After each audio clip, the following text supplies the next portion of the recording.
Alors, 2025 approche et avec cette nouvelle année, un choix fiscal super important se profile pour tous ceux qui ont des revenus du capital en France. La question est simple, est-ce qu'on reste sur l'option par défaut, la fameuse flat tax, ou est-ce qu'il y a une autre voie peut-être plus intéressante? C'est exactement ce qu'on va décortiquer ensemble. Ok, voilà le programme. D'abord, on va bien poser le dilemme. Ensuite, on va plonger dans les deux options. La flat tax d'un côté, le barème progressif de l'autre. Après ça, place aux chiffres. On va regarder des cas très concrets pour voir ce que ça donne. Puis, on verra comment faire le bon choix pour sa propre situation et, pour finir, quelques astuces à garder en tête. Allez, on y va. Le truc, c'est que le système fiscal nous met sur la table une solution qui a l'air simple, directe. Mais est-ce que simple veut forcément dire moins cher? Pas toujours. Et c'est vraiment ça le cœur du sujet. Alors pour commencer, faisons connaissance avec le premier protagoniste, le prélèvement forfaitaire unique, ou PFU pour les intimes. C'est ce qu'on appelle la flat tax. En gros, il faut vraiment le voir comme le réglage d'usine, l'option par défaut du fisc pour les revenus du capital. Si on ne fait rien de particulier, eh bien c'est ce PFU qui s'applique automatiquement. Pour que ce soit bien clair, on va prendre une image toute simple. Imaginez qu'on est au restaurant. La flat tax, c'est un peu comme le menu du jour à prix fixe. C'est simple, on sait exactement combien ça va coûter, pas de mauvaise surprise à la fin. En face, on a le barème progressif. Ça, c'est la commande à la carte. Le prix total va dépendre de tout ce qu'on a pris, c'est-à-dire de l'ensemble de ses revenus de l'année. Et voilà, c'est précisément là que ça devient intéressant. Ce menu fixe, il a l'air super pratique, c'est vrai, mais est-ce que c'est vraiment la meilleure affaire pour tout le monde dans toutes les situations? Eh bien, la réponse, on va le voir, est beaucoup moins simple qu'il n'y paraît. Bon, alors, regardons d'un peu plus près ce fameux menu fixe, cette flat tax. Qu'est-ce qu'il y a vraiment dedans? Le chiffre magique, c'est 30%. Voilà. 30%, c'est un taux unique, tout en un, qui couvre l'ensemble. C'est pour ça qu'on l'appelle forfaitaire. Simple, net, précis.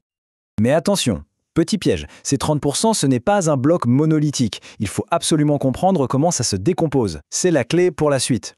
Sur ces 30%, il y a d'un côté 12,8% qui partent au titre de l'impôt sur le revenu et de l'autre 17,2% pour les prélèvements sociaux. Gardez bien ces deux chiffres en tête, 12,8 et 17,2. Tout le reste de la logique en dépend. Alors, qu'est-ce qui change en 2025? La bonne nouvelle, si on peut dire, c'est que le taux global de 30% ne bouge pas. Par contre, il y a quand même deux nouveautés à noter. D'abord, une contribution supplémentaire pour les très hauts revenus. Et surtout, la fin des abattements pour durée de détention. Ça, c'est un gros changement. Ça veut dire que le calcul sera plus simple, c'est sûr, mais ça peut aussi rendre l'option moins intéressante pour ceux qui gardent leurs investissements très longtemps. Ok, on a vu le menu fixe. Maintenant, passons à l'autre option, le fameux choix à la carte. C'est l'alternative qui, elle, demande de sortir un peu la calculatrice. Le barème progressif, en fait, c'est le système classique qu'on connaît tous pour l'imposition des salaires. Le principe est vraiment simple, plus les revenus de l'année sont élevés, plus le taux d'imposition grimpe. Ça fonctionne par tranches qui vont de 0% pour les plus bas revenus jusqu'à 45% pour les plus élevés. Bon, à cette théorie, c'est bien beau tout ça, mais le mieux, c'est de voir ce que ça donne en pratique. On va donc mettre les deux options face à face, avec des chiffres, des vrais cas. C'est là que tout va devenir limpide. Allez, premier scénario. Prenons le cas d'une personne qui touche 10 000 € de dividendes sur l'année. Et, chose importante, ses autres revenus, comme son salaire, la placent dans la tranche d'imposition à 11%. Alors, calculons. Option 1, la flat tax. C'est le plus simple. 30% de 10 000 €, ça nous fait un impôt de 3 000 €. Point. Option 2, le barème. Là, on applique la tranche de 11% pour l'impôt sur le revenu. Et on n'oublie pas d'ajouter les prélèvements sociaux, qui, eux, sont toujours de 17,2%. Si on fait l'addition, on arrive à un total de 2 820 €. Là, visuellement, il n'y a pas photo. Le graphique parle de lui-même. On voit tout de suite que la barre du barème progressif est plus basse, c'est donc bien moins cher dans ce cas précis. Le verdict pour ce premier cas est donc clair, le barème progressif l'emporte. Choisir cette option à la carte permet de faire une économie de 180 €. C'est toujours bon à prendre. Deuxième scénario, pour confirmer, c'est un cas très proche. Cette fois, 5 000 € de revenus, mais sous forme d'intérêt. Et la personne est toujours dans la même tranche d'imposition à 11%. Allez, on refait le calcul, ça va vite. Avec la flat tax, c'est 30% de 5 000, donc 1 500 € d'impôt. Avec le barème, on prend les 11% pour l'impôt, plus les 17,2% de prélèvements sociaux, et on arrive à un total de 1 410 €. Et sans surprise, le graphique confirme ce qu'on vient de calculer.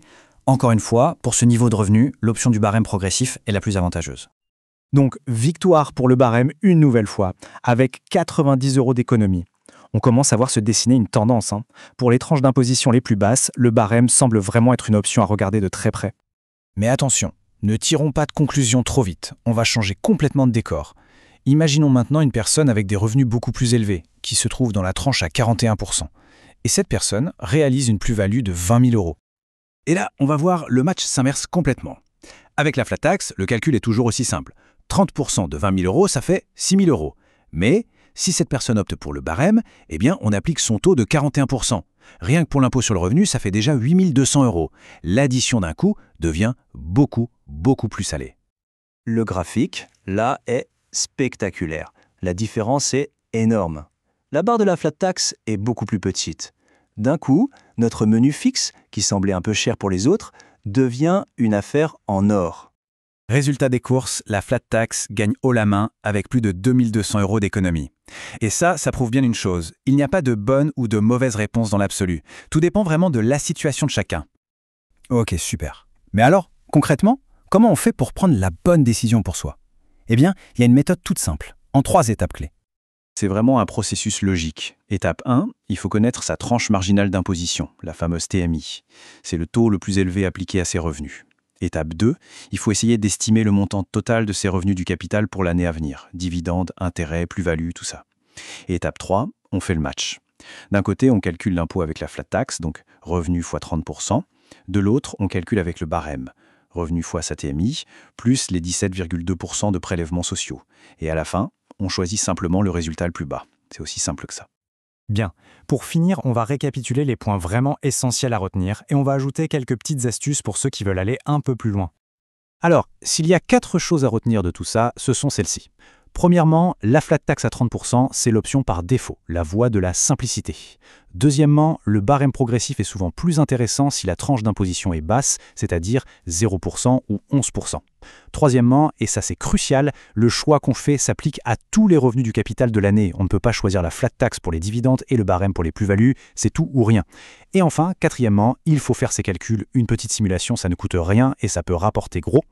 Et juste une dernière chose, pour l'optimisation, il ne faut pas oublier les fameuses enveloppes fiscales. Des outils comme le PEA, l'assurance vie ou le PER. Chacun a ses propres règles du jeu et elles sont souvent bien plus avantageuses sur le long terme. C'est un sujet à part entière, bien sûr, mais c'est important de les avoir en tête dans sa stratégie globale. Et tout ça finalement nous ramène à notre question du début. En matière de fiscalité, on voit bien que le chemin le plus simple n'est pas toujours le plus rentable. Prendre le temps de faire une petite simulation, de comparer les 2 options, ça peut vraiment faire la différence à la fin de l'année. La simplicité, c'est confortable, mais elle a parfois un coût. La vraie question, c'est de savoir si on est prêt à le payer.